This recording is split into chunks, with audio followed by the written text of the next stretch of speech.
semuanya, Assalamualaikum warahmatullahi wabarakatuh. Berjumpa lagi dengan saya Ustazah Fatimah dalam pembelajaran Bahasa Indonesia. Nah, sebelum kita memulai pembelajaran hari ini, bagaimana kabar kalian hari ini? Semoga kalian di rumah senantiasa diberi kesehatan oleh Allah Subhanahu wa Ta'ala. Nah, sebelum kita memulai pembelajaran kali ini, Ustazah ingin sedikit membicarakan mengenai penerimaan rapor PTS kemarin. Nah, terutama di nilai Bahasa Indonesia. Bagaimana? Apakah kalian puas dengan nilai tersebut? Nah, Ustazah harap bagi kalian yang nilainya di atas KKM yaitu 72, kalian tetap berusaha meningkatkan nilai tersebut agar tetap bagus ya. Misalnya tadinya predikat kalian B, Ustazah harap kalian itu bisa mendapatkan predikat A ya. Dan bagi kalian yang masih di bawah KKM, yaitu nilainya di bawah C, nah Ustazah harap di situ kalian juga berusaha untuk meningkatkan nilai tersebut agar minimal di situ KKM atau cukup, ya. Nah, pada pertemuan kali ini Ustazah akan menampilkan pembahasan soal-soal penilaian tengah semester kemarin. Tapi tidak semua soal yang akan Ustazah bahas, tapi hanya beberapa soal sampel saja yang di situ menurut analisisnya itu presentasenya di bawah 50%. Nah, ini Ustazah tampilkan dulu ya. Ustazah tampilkan Google Form, hasil Google Form atau respons dari kalian itu kemarin. Untuk yang kelas 8, nah itu ada 67 tanggapan. Jadi mungkin ada yang mengerjakan double sampai lulus ya. Bagi yang belum lulus, amal soleh diulang lagi, tidak apa-apa, tidak masalah, nanti Ustazah akan tambah nilainya. Kemudian dari analisis ini kita dapat dari beberapa soal kemarin itu hasilnya seperti ini anak-anakku. Nah, jadi tiap soal itu ada presentasenya. Jawaban kalian benar itu ada berapa persen, jawaban kalian salah itu ada berapa persen. Nah, misalnya di soal nomor 1, ini sudah di atas 50%. Oke, Ustazah tidak akan bahas itu. Ustazah akan membahas yang di bawah 50% saja. Kemudian untuk soal nomor 3, nah ini ada 50%. Jadi hampir semua ya masih paham.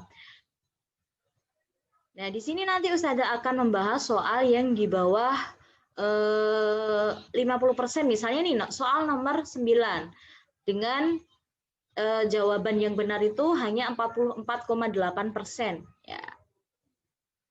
Oke, langsung saja ya. Ini Ustazah tampilkan bahan yang sudah Ustazah persiapkan untuk pembahasan kali ini. Misalnya di sini, bacalah kutipan teks persuasi berikut. Hari Kemerdekaan Indonesia adalah hari yang sangat bersejarah bagi bangsa Indonesia. Pada hari itulah bangsa Indonesia terbebas dari belenggu penjajah yang telah mencengkram bangsa Indonesia selama 3,5 abad. Oleh karena itu, ayo kita peringati Hari Kemerdekaan Indonesia ini dengan cara bersyukur kepada Tuhan Yang Maha Kuasa. Mari kita jaga kemerdekaan ini bersama-sama. Oke, untuk soal nomor 9 ini adalah soal bonus yang Ustazah berikan karena menurut Ustazah di sini soalnya ambigu. Ambigu karena memiliki 2 jawaban, ya. Jadi, kita lihat pernyataan imbauan pada teks tersebut itu terdapat pada kalimat keberapa? Paragraf pertama kalimat keberapa? Nah, kita lihat soalnya dulu. Kita lihat pembahasannya dulu, mohon maaf. Next. Ya, oke ini pembahasan. Kalimat imbauan itu memiliki beberapa karakteristik atau ciri-ciri. Nah, yang pertama itu pasti berisi ajakan, imbauan, ajakan untuk melakukan sesuatu, atau bisa juga perintah, atau bisa juga larangan. Nah, kemudian cirinya itu yang khas itu pasti ada kata ayo, ada kata mari. Nah, di soal ini tadi, ini ada 2 ya, ini Ustazah garis bawahi dengan tanda merah ini, ada ayo, ada mari. Berarti jawabannya ada 2. Kalau tidak ketiga ya keempat. Karena di sini hanya ada 4 kalimat. Kemudian untuk ciri yang ketiga, kalimat ajakan itu Biasanya di akhir kalimatnya itu ada tanda serunya. Itu kalau kalimat tunggal ya, atau kalimat di situ kata langsung. Tapi kalau di sini adalah hanya pernyataan saja, jadi hanya kalimat yang berisi imbauan. Oke, kemudian untuk yang kalimat keempat, ciri keempat yaitu pemilihan kata yang harus digunakan itu ya harus menarik seseorang, nama juga imbauan, ajakan ya kan. Kemudian untuk yang ciri kalimat nomor 5 itu katanya sederhana agar mudah dipahami. Nah, seperti tadi, ayo kita peringati kemerdekaan Indonesia ini. Mari kita jaga kemerdekaan ini. Nah, kemudian ciri yang keenam yaitu biasanya digunakan dalam iklan layanan masyarakat, promosi. Nah, seperti itu. Nah, maka dari itu, Ustazah ingin memberikan tugas kalian, tugas di rumah kalian hari ini, pertemuan kali ini itu yaitu mengenai membuat kalimat imbauan sesuai tema yang ada di bawah ini. Temanya sudah Ustazah tentukan, di situ ada 3, jadi nanti kalian membuat 3 kalimat. Nanti dikerjakannya boleh di buku tulis dulu sebelum kalian ketik nanti di Google Form. Ya, jadi nanti di presensi kalian nanti otomatis ada soalnya, ya. Jadi kalian nanti jawab di situ. Kemudian untuk temanya itu ada 3. Yang pertama itu temanya kepedulian terhadap lingkungan. Jadi di sini Ustazah pusatkan ke sampah plastik. Jadi kalian nanti membuat kalimat yang isinya imbauan mengenai kepedulian mengenai sampah plastik. Kemudian yang kedua temanya peduli kesehatan yang berkaitan dengan protokol kesehatan. Karena kita masih di masa pandemi, apalagi ada wacana kalian bulan Juli ya, Juli itu kalian sudah PTM. Nah, jadi di situ Ustazah minta kalian mencoba membuat kalimat imbauan di situ. Kemudian yang ketiga yaitu temanya pendidikan, yaitu berkaitan mengenai menjunjung tinggi sikap kejujuran dalam setiap langkah kehidupan. Nah, otomatis ya kalian kalau kan di sini kan statusnya masih pelajar. Nah, gimana caranya kalian itu bisa mengajak teman-teman kalian untuk bersikap jujur, entah dalam apapun itu. Nah, jadi coba utarakan dalam sebuah tulisan atau kalimat ajakan untuk selalu jujur dalam setiap tindakan. Oke. Kemudian soal yang kedua itu adalah nomor 13. Nah, di sini kita lihat presentasinya sangat rendah ya. Dari teman-teman kalian tadi, 67 tanggapan tadi, jawaban yang paling banyak salah di sini adalah kalian menjawabnya adalah di pilihan pertama, yaitu sayangnya novel ini sudah sangat langka, ya. Dan padahal jawaban yang benar adalah B. Nah, di sini bahasa novel lugas dan mudah dipahami. Coba kita lihat dulu soalnya.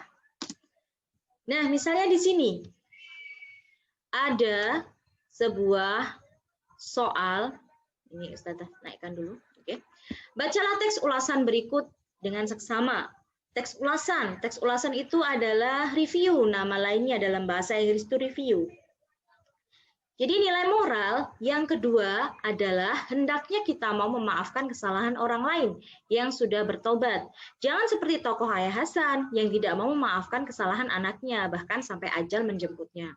Manusia adalah tempat salah dan lupa. Setiap manusia pasti mempunyai kesalahan, tetapi suatu saat akan juga kembali ke jalan yang benar. Jika Tuhan Maha Pengampun, Pengasih, dan Penyayang, mengapa manusia tidak bisa, apalagi demi memaafkan anaknya sendiri. Bahasa novel ini lugas dan mudah dipahami. Sayangnya, novel ini sudah sangat langka, sehingga sulit diperoleh. Coba kita lihat. Nah, pernyataan yang menunjukkan kekurangan novel dalam teks ulasan tersebut adalah, jawabnya di sini adalah sayangnya novel ini sudah sangat langka sehingga sulit diperoleh, ya. Jadi kekurangannya itu adalah terdapat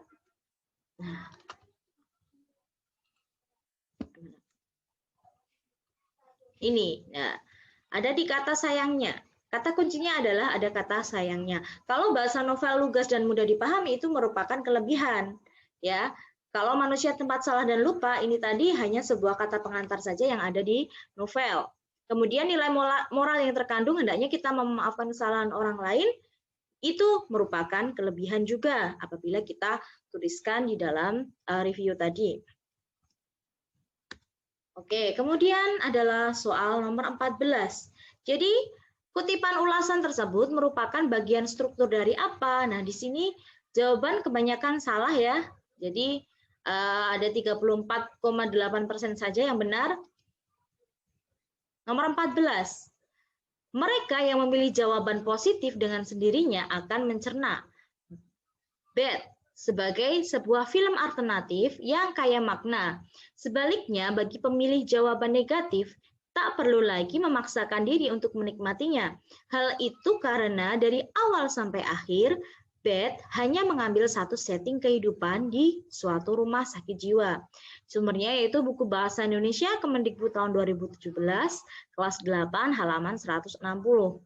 Nah, di sini pertanyaannya adalah kutipan ulasan teks tersebut merupakan bagian struktur dari apa? Apakah identitas film, apakah orientasi, apakah sinopsis, apakah analisis?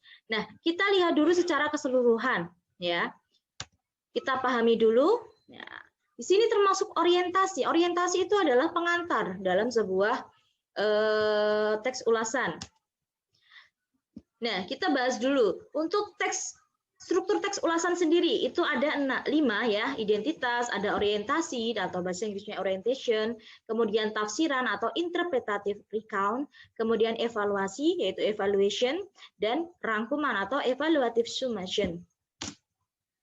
Nah, untuk identitas dulu, identitas karya itu mencakup judul karya pembuat dan pengarangnya, kemudian waktu peluncuran karyanya. Itu kalau misalnya film ya, film itu kan ada date rilisnya, kapan itu. Nah, atau buku pun juga ada date rilisnya.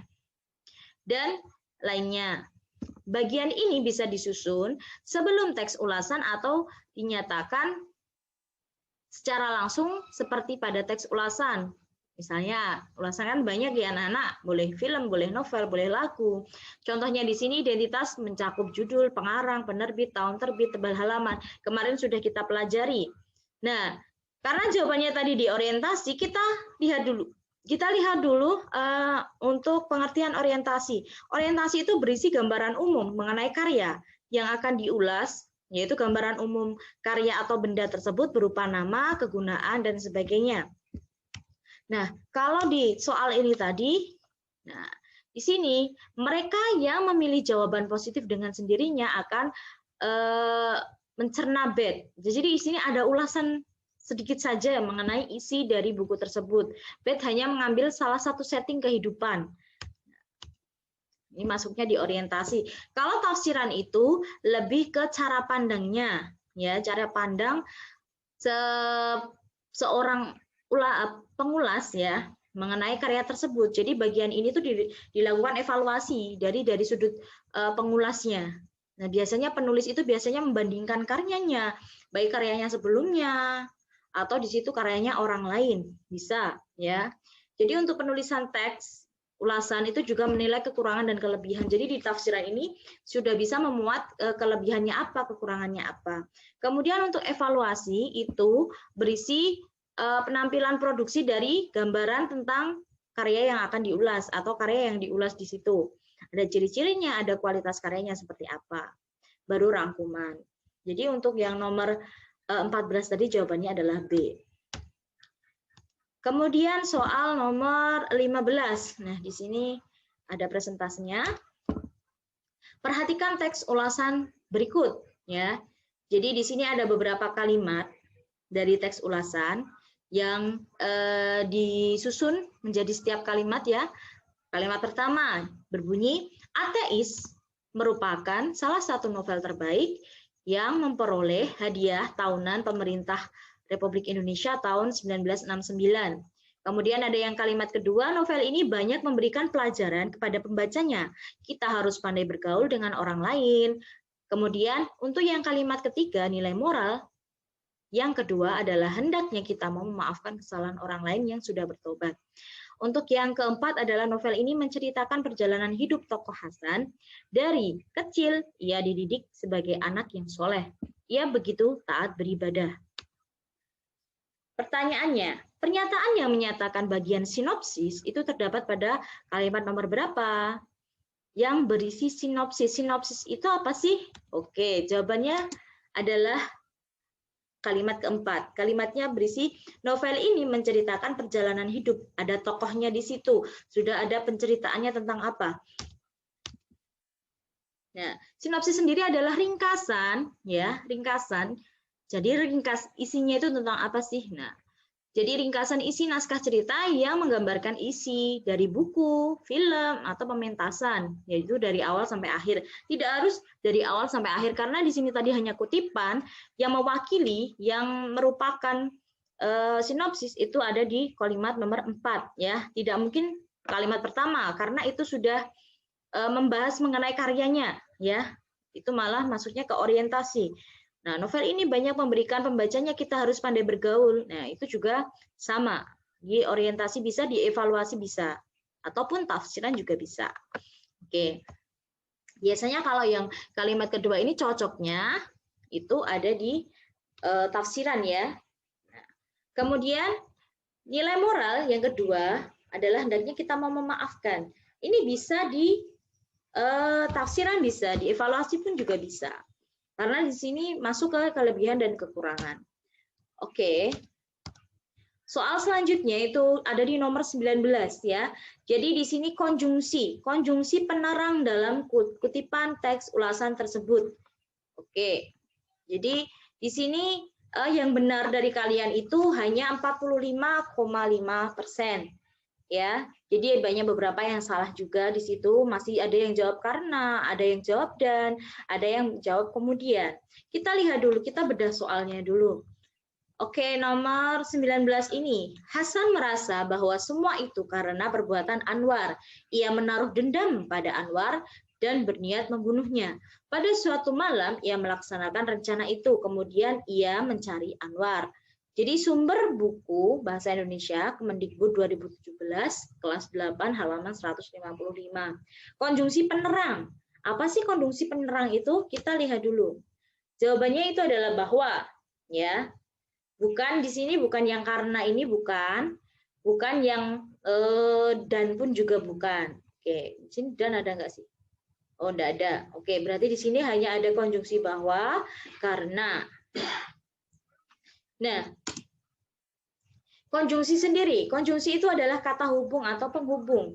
Konjungsi penerang itu adalah penghubung yang digunakan untuk menjelaskan atau menerangkan suatu kejadian dalam sebuah kalimat.